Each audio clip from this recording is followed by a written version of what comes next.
Hi mga B!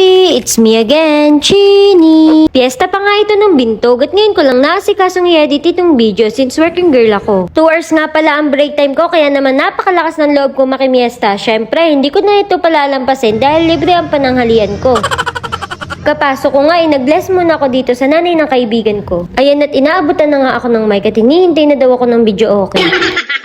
Ayan at for the kuha na nga ako ng pagkain namin ni Love dahil gutom na nga ako ng mga oras na yan. At kahit nga hindi piyesta, ay welcome na welcome ako sa bahay nila kaya nga ang kapal na ng mukha ko eh. Pagkatapos ko kumuha ng pagkain sa loob, paglabas ko nga ay pahingi naman daw ng sticker. Ayan at for the kain na ang lola mo, pinagkadali-dali ko na nga dahil gusto ko pang kumanta dahil pagkatapos ng 2 hours break, ako'y babalik na sa aking trabaho. Nako, ayan at napakamahiyain nga nila. Okay na din pala yung 2 hours break para na rin nakapag day off.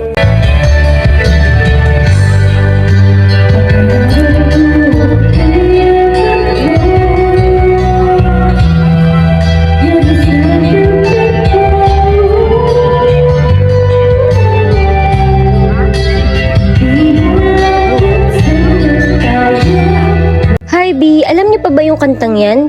Hay naman sa mga 90s dyan no. Sa tuwing kakanta nga ako sa video kaya hindi mawawala yung kantang yan. This is one of my favorite song din kasi dahil crush na crush ko si Wachole noon. And for the last song ay kakanta nga itong sila at pagkatapos ay magpapaalam na ako sa kanila na babalik na ako sa aking trabaho. Lapit na din kasing matapos yung break ko eh. Oh, kita mo, hindi naman halatang tuwang-tuwa ako kay Bes dahil iwas na iwas nga sa mic dahil magaground nga daw siya. Yan ang napapala ng mga pasmado. Thank you. Nagpaalam na nga ako kay nanay na ako'y papasok na sa work. Yun lang naman, see you in my next vlog.